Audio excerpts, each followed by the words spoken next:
Le bâtiment, c'est le deuxième grand secteur de main-d'œuvre et dans le concours, ça se vérifie.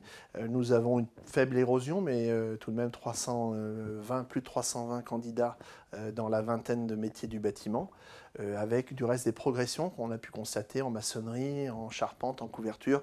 Alors on est en point d'étape aujourd'hui au terme des épreuves qualificatives qui ont eu lieu dans un grand nombre de métiers, déjà du bâtiment, l'ensemble des métiers inscrits au concours, mais ceux du bâtiment aussi.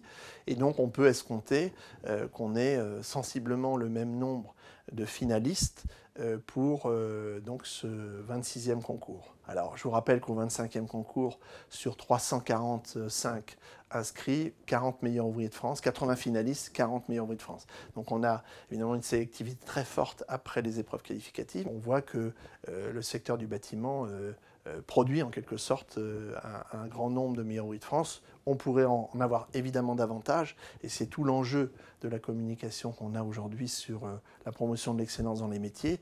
Et dans la perspective de la réforme, à la fois de l'apprentissage et de la formation professionnelle, remettre les entreprises au cœur de ce dispositif, parce que nous, notre rôle, c'est de valoriser l'excellence dans les parcours professionnels, et par conséquent, dans une économie ouverte, des métiers qui évoluent à la fois dans leur intégration des technologies, on le voit avec évidemment aujourd'hui le numérique, la digitalisation, nos métiers sont également impactés, et donc dans le corps même de l'évolution de nos référentiels métiers, on intègre ces nouvelles technologies.